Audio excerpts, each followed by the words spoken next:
Sintonia da Tarde. E o entrevistado do dia. Muito boa tarde para você, ouvinte da Manhuaçu, para você, internauta, boa tarde. Estamos chegando com o entrevistado do dia. Estamos aí no período já das festas de fim de ano e toda aquela expectativa, as dicas, receitas, toda essa movimentação. E nós convidamos para estar aqui o chefe de cozinha do Estância Gourmet, restaurante localizado em Alto Caparaó, e ele que participa do nosso Toques e Dicas dentro do Sintonia da Tarde, em 2 edições na semana, o chefe Eliacir Fernandes Bezerra. Eliacir, seja muito bem-vindo. Boa tarde, Moreira. Boa tarde, ouvintes da rádio. Boa tarde, internautas. Prazer meu estar presente.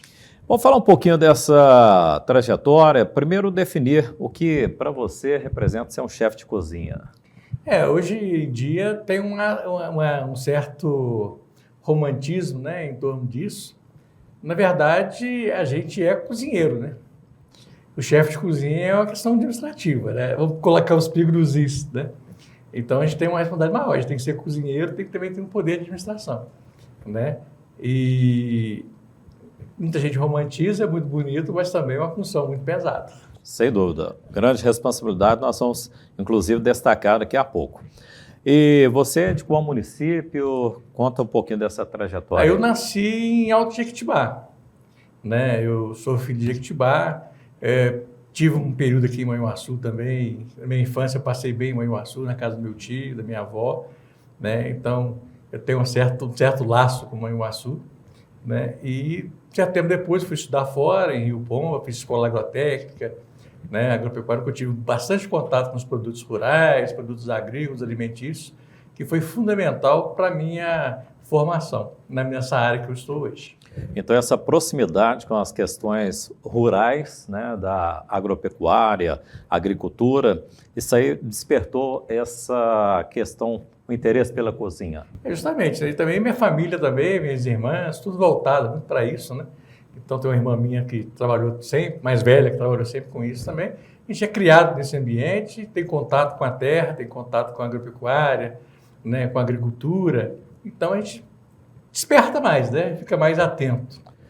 Nós sabemos da sua trajetória internacional. Antes de ir para o exterior, você já atuava na cozinha aqui no Brasil? Não, eu tenho formação também teológica, né?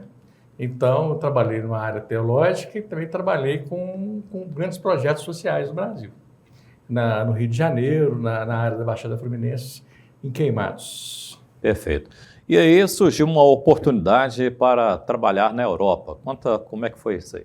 A gente tem uma organização que eu trabalhei no Brasil, holandesa, que eu trabalhei no Brasil também para ela, né? Eu tive que ir para lá, para essa organização.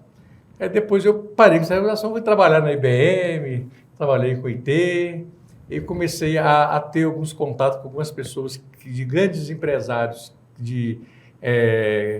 não empresários, mas representantes de grandes empresas holandesas que trabalharam no Brasil, que voltaram para a Holanda, né, os managers de grandes empresas aqui, e começaram a perguntar sobre a questão brasileira, comida brasileira, essas coisas todas.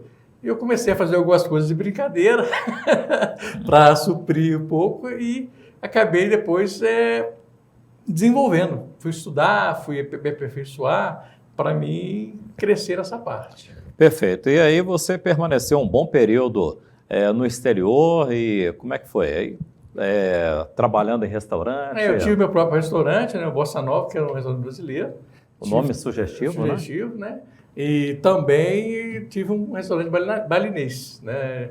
Comida indonesiana, especificamente das Ilhas de Bali. Tá, e na Holanda foram quantos anos? Foram quase 15 anos. Então, no total. Uma vivência assim grande, né? Grande, porque você tem um contato com várias culturas, né? Multicultural, várias cozinhas também interessantes, né? Isso eu trago muito para minha culinária. E essa sua vivência no exterior serviu assim como, na prática, uma experiência que você trouxe para o Brasil?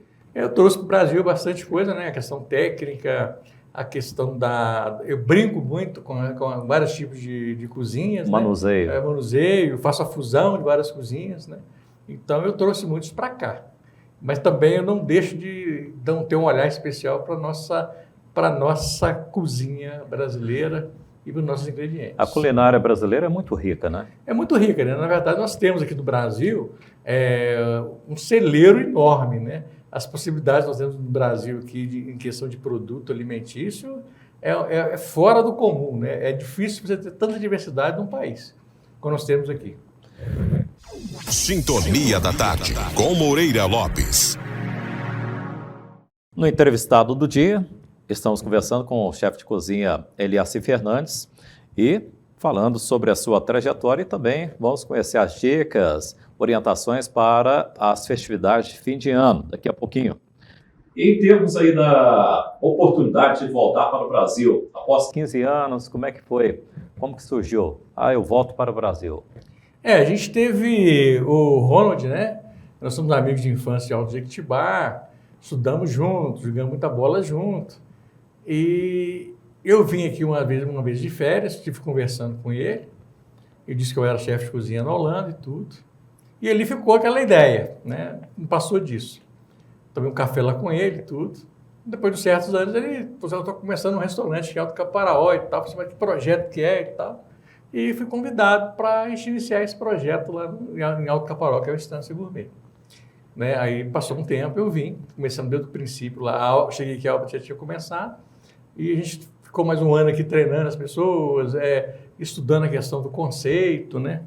E toda a parte técnica, até a gente abriu o restaurante. Perfeito. E aí, numa cidade que tem já um contexto, uma identificação turística. Justamente. Também tínhamos um problema, né? A cidade, muita gente que ia visitar Alto Caparaó, na época, não tinha um lugar para parar com a família, para comer, né? Para fazer uma refeição, né? E vamos fazer 15 anos agora em julho, ano que vem, né? Então, tinha esse déficit. Então, a ideia nossa também, muito, era concentrar na questão do turismo de um dia. As pessoas que fossem no parque parar para ter um lugar para almoçar ou para jantar, entendeu? Então, nós investimos muito nesse conceito do turismo de um dia também. Não só o turismo de fora, mas também o turismo de um dia, o turismo regional. E o importante verificar também é de uma grande responsabilidade, porque você passou a assumir a cozinha de um restaurante considerado um dos mais modernos da região. Foi um desafio muito grande. A gente trazia um conceito inovador, né?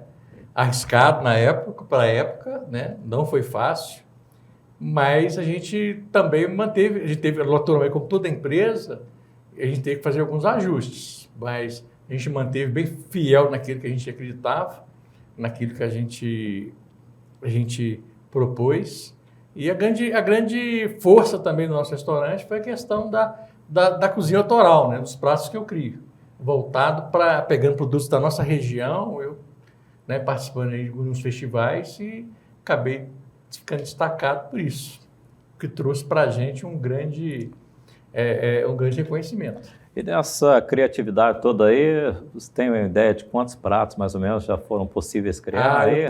Centenas, milhares? Eu acho que já bateu mais de quase 2.000, né, mais ou menos assim, e muitas vezes eu crio também e fica de escanteio, depois eu lembro depois de um certo tempo, né? E isso aí acho que é uma grande força do nosso que a gente tem no Estância, né? Essa questão dos pratos autorais e também de a gente pegar até uns pratos antigos, a gente repaginar, trazer de uma maneira mais nova, mais suave, mais agradável.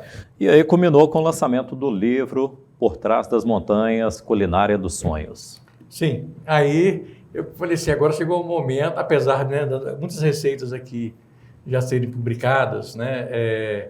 Há muitos anos, até na Tribuna, já foi publicado no Jornal Impresso da Tribuna, já foi publicado na revista, programas de televisão, né? De rádio, né? E a gente tentou agora começar agora a imprimir, né? E virão novos aí, até com algumas receitas exclusivas nas próximas edições aí. E contando um pouquinho, né, na introdução e na questão do prefácio, peguei duas pessoas que me conhecem bem e trouxe um pouquinho da minha história. Isso é importante. E quem quiser ter acesso ao seu livro? Está no Estância Gourmet, está no Tem da Terra, ou pelo WhatsApp, né, 32 984 17 6144. A gente envia. Chefe Eliaci Fernandes, Fim de ano chegando, o Natal está aí, né? Toda aquela expectativa, Réveillon. E as dicas, pratos, receitas para esse momento. Eu sempre digo assim, né, nessa época do ano, há uma disparada enorme de preços, essas coisas todas, né? Principalmente produtos natalinos, importados, essas coisas todas, né? Eu sempre brinco que o Natal, por exemplo, a ceia ela é importante, mas as pessoas que estão na ceia, sentadas à mesa, que é mais importante, né? Então, eu acho muito importante você fazer prato que você envolva toda a família, que envolva todas as pessoas ao seu redor. E tem muita coisa bacana para fazer fora do tradicional, né? Eu acho que dá para fazer muita coisa bacana com a família, né? Uma coisa muito importante é a pessoa não fazer receita no dia. Se tem uma receita nova, a pessoa treinar antes do dia da ceia, do dia antes do ano novo. Por quê? A receita não dá certo, a pessoa fica nervosa, aí em vez de ser um momento de confraternização, de união, vai acabar sendo um desastre, né? Então, é muito importante, antes de você pensar na ceia, antes de fazer a ceia, você pensar, programar o que você vai utilizar, fazer a lista de compra, comprar, deixar tudo ao seu alcance para você fazer a receita. O que é o mais importante é você planejar, comprar os produtos antes, para que um dia esteja tudo na mão, e também é você, se possível, treinar antes de estar com a mesa cheia lá, o negócio dá errado. E dentro dessa realidade, a receita que você coloca ela em prática no período para o Natal, ela difere da receita para o Réveillon. Não é isso? Geralmente tem as lendas, né? Tem Sim. os mitos, tem... Por exemplo, no Réveillon você não pode botar falar galinha que cisca para trás, né? Tem que ser porco que fuça para frente. E existem as lendas, né? Existem os mitos, né? De cada uma pessoa. É a lentilha. Né? A lentilha tradicional que traz sorte, né? Ou é sopa de lentilha, ou é o arroz com lentilha, Sim. que geralmente não pode faltar no ano novo, né? Aí está a critério de cada pessoa que acredita, não acredita, como a roupa branca, né? Ou não usar roupa branca. Aí são coisas muito de fora os íntimos. Tem muita gente que leva muito a sério isso, né? Tem gente que não leva a sério. Então, mas eu acho que o mais importante é você estar junto às pessoas que você gosta. Isso aí que eu acho que é o fundamental, tanto no Natal como no Ano Novo. Perfeito. E dentro dessa realidade aí, você citou, né? Tipo de carne, às vezes, que deve ser preparada para aquela ocasião, uma salada se cai bem, se combina, como é que é essa combinação de pratos? Na verdade, assim, a nossa ceia, ela tradicional do Natal, do Ano Novo, praticamente ela é importada, né? Você tem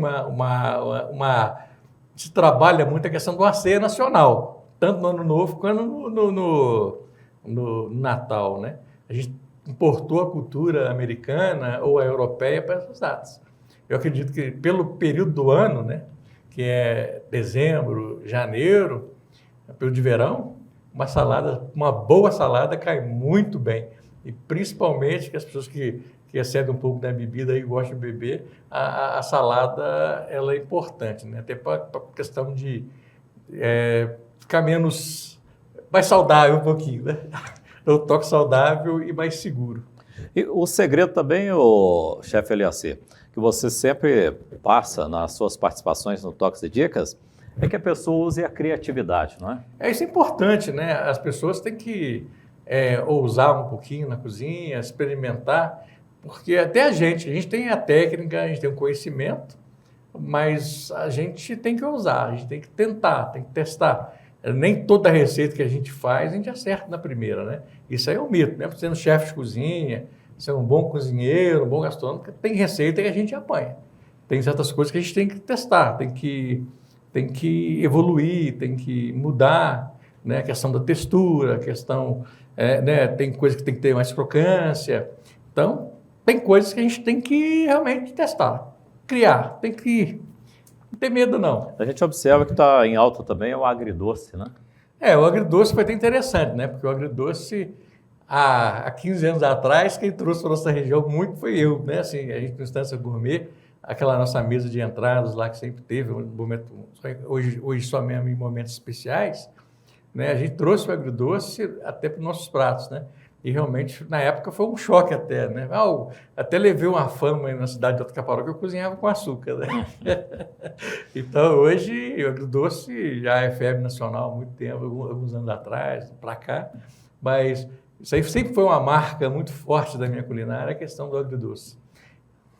E essa fusão aí sempre dá um resultado positivo, não é? Dá um resultado positivo. Eu acho, na minha opinião, sempre dá positivo, né?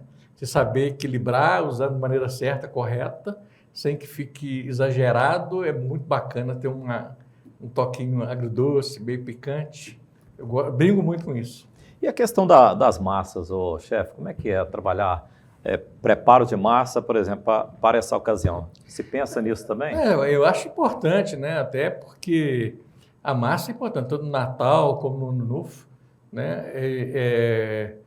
Principalmente, às vezes, no Ano Novo, por exemplo, que as pessoas ficam mais tempo esperando a virada e vão bebendo alguma coisa, né? Você tem um carboidrato depois para dar uma equilibrada, né? Dar uma cessada, é muito importante. E também a massa é uma coisa muito agradável, né? É difícil achar alguém que não gosta de uma boa massa, né? E a massa dá para você brincar com ela muito, né? Você pode usar toda a criatividade nas massas.